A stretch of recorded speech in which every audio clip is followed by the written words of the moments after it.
Bienvenue dans l'émission La Parole Révélée.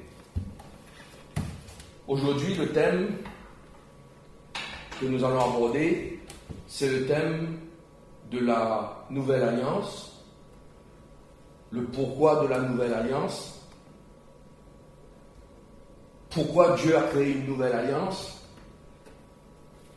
et pourquoi ce message? Parce qu'on pourrait dire aussi que c'est un message, on sait, la Nouvelle Alliance, c'est à partir du livre de Matthieu, parce que c'est le Nouveau Testament. D'ailleurs, en ce fait, je mettrai une différence entre Nouveau Testament et Nouvelle Alliance, parce que la Nouvelle Alliance est basée sur la mort de Jésus, donc de son vivant, quand Jésus était sur la terre, il était encore sous l'Ancienne Alliance. Et le point à développer n'est pas ceci, mais je voudrais tout simplement apporter un message à l'Église pour ouvrir un débat dans vos vies, dans vos cœurs, à réfléchir.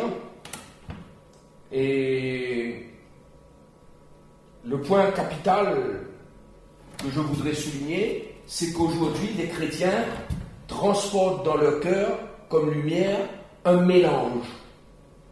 Ils transportent un mélange. C'est un mélange. Le mélange, c'est quelque chose qui n'a jamais reflété une réelle couleur. Quand vous mélangez du blanc et du jaune, ça fait du beige, ça ne fera jamais du blanc ni du jaune. Le mélange, c'est quelque chose qui n'a jamais été le reflet d'une réalité. Et nous allons ouvrir notre Bible dans Hébreux au chapitre 8 et au verset 6. L'auteur de l'Épître aux Hébreux dit « Mais maintenant, il a obtenu un ministère d'autant supérieur, on parle de Jésus, qu'il est le médiateur d'une alliance plus excellente, qui a été établie sur de meilleures promesses. En effet, si la première alliance avait été sans défaut, il n'aurait pas été question de la remplacer par une seconde. C'est avec l'expression d'un blâme que le Seigneur dit à Israël « Voici les jours viennent, dit le Seigneur, où je ferai avec la maison d'Israël et la maison de Juda une alliance nouvelle. Non comme l'alliance que je traitais avec leur père, le jour où je les saisis par la main pour les faire sortir du pays d'Égypte, car ils n'ont pas persévéré dans mon alliance, et moi aussi je ne me suis pas soucié d'eux, dit le Seigneur. Voici l'alliance que je ferai avec la maison d'Israël. Ces jours-là, dit le Seigneur, je mettrai mes lois dans leur esprit, et je les écrirai dans leur cœur. Je serai leur Dieu, et ils en seront mon peuple. Aucun n'enseignera plus son concitoyen, ni aucun son frère en disant, connais le Seigneur, car tous me connaîtront. Depuis le plus petit jusqu'au plus grand d'entre eux, parce que je pardonnerai leur iniquité, que je ne me souviendrai plus de leurs péchés. En disant une alliance nouvelle, il a déclaré la première ancienne. Or, ce qui est ancien, ce qui a vieilli, est près de disparaître. Donc, l'apôtre, ou l'homme qui a écrit, l'auteur qui a écrit l'Épître aux Hébreux, vient exprimer une révélation que Dieu met dans son cœur. Il vient et il dit au verset 6, il dit, en effet, au verset 7 du chapitre 8, si la première alliance avait été sans défaut, il n'aurait pas été question de la remplacer par une autre. Ma question aujourd'hui est, pourquoi l'Église va-t-elle chercher des messages et essayer de comprendre Jésus-Christ tout simplement en imposant aux gens les principes de l'ancienne alliance? Pourquoi imposer sur la vie des gens les principes de l'ancienne alliance quand l'auteur vient nous écrire que c'est une alliance qui avait des défauts? C'est une alliance qui est ancienne. Les mots parlent d'eux-mêmes. C'est ancien. Donc, il y en a une nouvelle. S'il y en a une nouvelle, pourquoi les prendre dans un ancien? Imaginons qu'un code de route, auparavant, vous disiez que cette route, il n'y avait pas de sens interdit. Vous prenez la route parce qu'il n'y a pas de sens interdit. Aujourd'hui, le gouvernement établit un sens interdit dans cette route. Est-ce qu'on va continuer parce qu'anciennement on avait le droit de passer? On va continuer à passer parce qu'on avait le droit? Non. La nouvelle réglementation, c'est qu'aujourd'hui c'est un sens interdit. On n'y va plus. Comment se fait-il que l'Église aujourd'hui va puiser l'esprit qu'il y a dans l'ancienne alliance quand elle a des défauts et quand elle a été remplacée?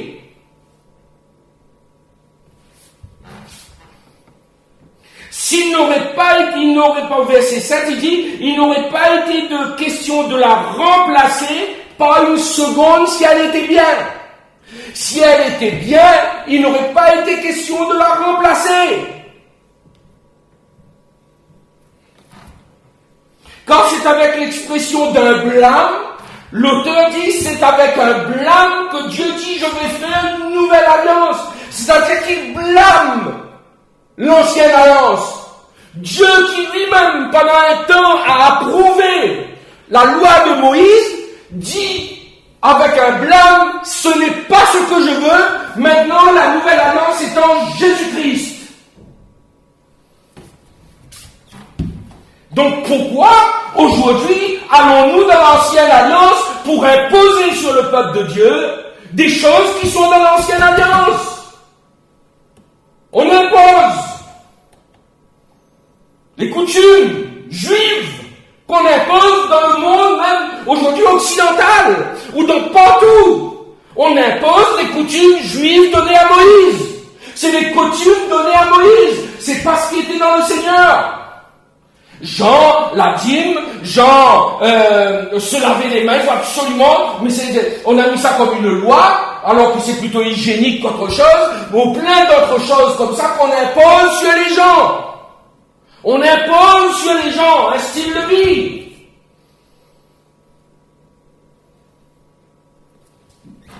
Et ça s'est traduit dans plein de choses. Moi, je connais une jeune fille, pour se marier, elle avait envie de mettre une robe blanche. Ben, elle était obligée, parce que ses parents, ou son église, lui disaient, il faut que sur ta robe blanche, il y ait des fleurs rouges, parce que ça montre aux gens que ben, tu n'es pas une fille qui arrive au mariage pur. C'est triste de voir, quand on a une méconnaissance de la nouvelle alliance, comment on impose sur les gens l'esprit qui est dans l'ancienne alliance. Pour mieux comprendre cela, au Hébreux chapitre 7 au verset 18, il y a ainsi abolition. Abolition. Qu'est-ce que c'est que abolir? C'est renverser. C'est détruire. Il y a l'abolition d'une ordonnance antérieure. La Bible dit, frère, pourquoi aujourd'hui imposer des principes sur le peuple de Dieu? Parce qu'on croit, on manque de révélation. On n'a pas compris qu'aujourd'hui, c'est avec sa vie qu'on doit servir le Seigneur. C'est pas avec des principes, c'est pas avec des lois. Et c'est pourquoi le message de la croix, c'est un message où on est appelé à perdre sa vie. C'est ça qui plaît au Seigneur. C'est que ça ne soit plus un agneau qui soit le sacrifice. C'est moi, l'agneau que Dieu choisit aujourd'hui pour une vie de sacrifice chaque jour. Et que mon cœur, dans la nouvelle alliance, le Seigneur dit, la nouvelle alliance, je les écrirai dans leur cœur. C'est-à-dire qu'il y a une relation entre Dieu et l'homme qui va lui donner envie de donner sa vie, de donner son argent, de donner son temps, de donner son être, de pardonner. Il a envie de pardonner même à celui qui fait du mal. Il a envie de donner son pantalon à celui qui demande sa chemise.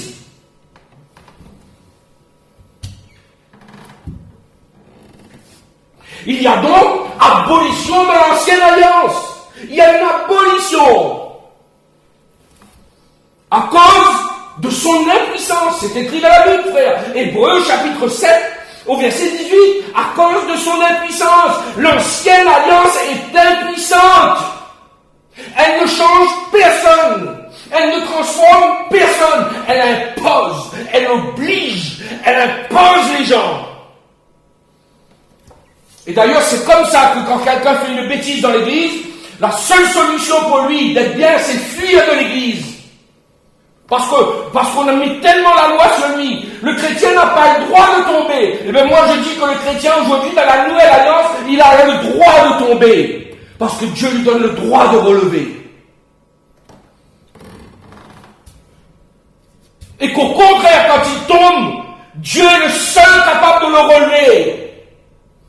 Et ça c'est le désir du Seigneur, c'est que quelqu'un se relève. Mais pas qu'il fuit l'église et qu'il ne revienne plus, parce qu'il est incapable de vivre ce qu'on lui demande.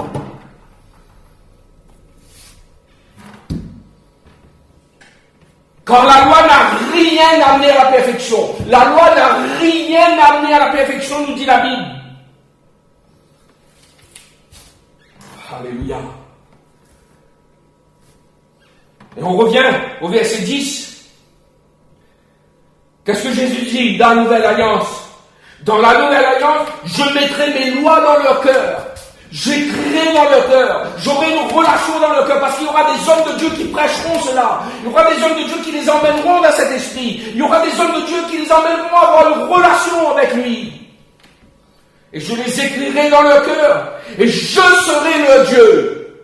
C'est pas l'église qui sera votre Dieu. C'est pas votre pasteur qui sera votre Dieu. Je serai. De ne pas le diriger. Moi je connais des églises où il faut demander au pasteur le droit de se marier avec quelqu'un. Ou est-ce que je peux acheter telle ou telle voiture? Parce qu'on est encore dans l'esprit de l'ancienne alliance. Et on va mettre ça sur le compte de la relation, on va mettre ça sur le compte de tout. Mes frères et sœurs, une relation entre hommes de Dieu, entre frères et sœurs, ça se respecte et ça se construit. Mais elle ne remplace pas la relation avec Jésus-Christ.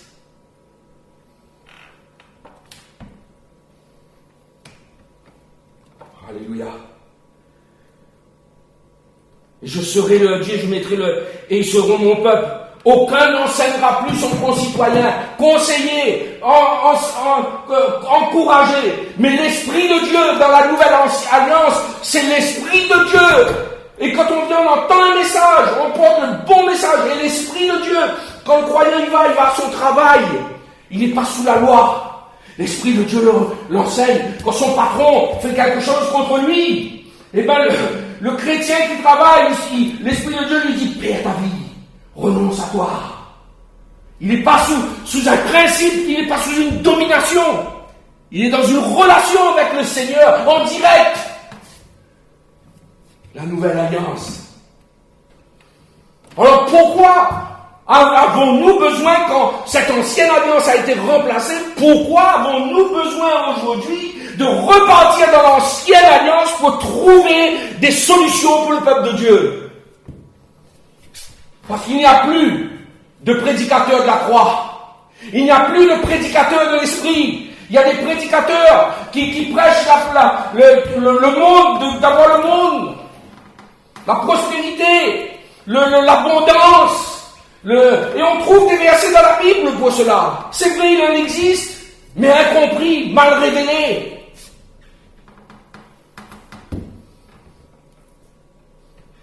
Je mettrai mes lois dans leur cœur, car tous me connaîtront, depuis le plus petit jusqu'au plus grand, parce que je pardonnerai leurs iniquités et que je ne me souviendrai plus de leurs péchés.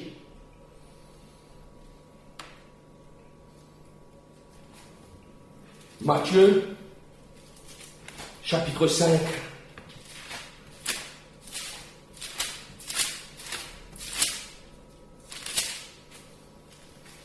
Verset 38. Vous avez appris qu'il a été dit œil pour œil et dent pour dent. Comment voulez-vous, dans une église, aujourd'hui, demander à un chrétien de perdre sa vie quand quelqu'un lui fait du mal? Les chrétiens cherchent leur propre justice. Ils se font la gueule, c'est moi qui ai raison. Pourquoi? Parce que la loi de Moïse est dans l'église, dans leur vie. La loi qui attise la nature pécheresse. Œil pour œil, dent pour dent.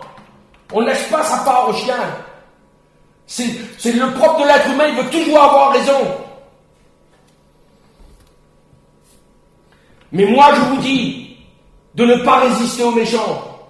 Moi je vous dis de ne pas résister aux méchants. Si quelqu'un te frappe sur la joue droite, présente-lui l'autre aussi. Si quelqu'un veut plaider contre toi et prendre ta tunique, laisse-lui encore ton manteau. Priez pour ceux qui vous maltraitent, priez pour ceux qui vous persécutent, afin que vous soyez fils de votre Père. Quel évangile on entend aujourd'hui? Frères et sœurs, vous êtes en train de prier pour ceux qui vous persécutent? Vous êtes en train de prier pour ceux qui vous maltraitent? Non, on a besoin de revenir à une réalité, la méconnaissance de la nouvelle alliance. L'ancienne alliance a été abolie. On revient dans Hébreux au chapitre 7.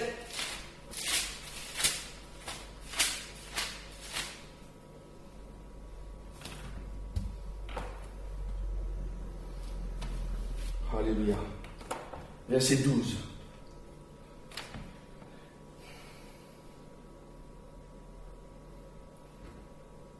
Car le sacerdoce étant changé, nécessairement il y a aussi un changement de loi. La façon, le type de sacrifice a été changé. Donc, on n'a plus besoin des lois de l'ancienne alliance. Il y a nécessairement un autre style de vie dans la nouvelle alliance. C'est pour ça que celui qui renoncera à lui-même, c'est celui qui veut me suivre. Il y aura nécessairement un changement de loi.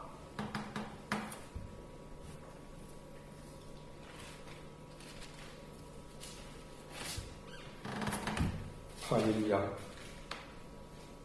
Nécessairement un changement de loi. On a vu donc tout à l'heure, abolition de l'ancienne alliance. On a vu tout à l'heure, l'ancienne alliance a des défauts. Mais il y a une alliance meilleure aujourd'hui. Et comment Paul a marqué cela? Et c'est à cela que je veux appeler l'Église aujourd'hui, qu'il y a un autre message qui doit venir. Colossiens, au chapitre 2.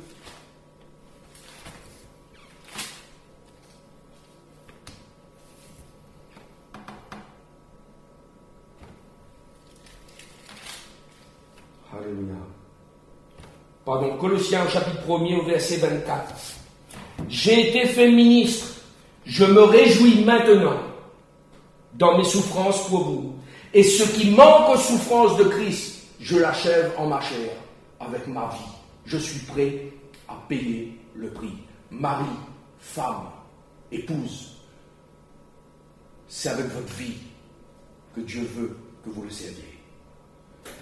Enfant, jeune, c'est avec votre vie. Êtes-vous prêt à servir le Seigneur avec votre vie et non pas avec un code de loi écrite? Est-ce que vous prêt pour être transformé et changé? Il y a un évangile pour cela, l'évangile de Jésus-Christ crucifié. Seigneur vous bénisse.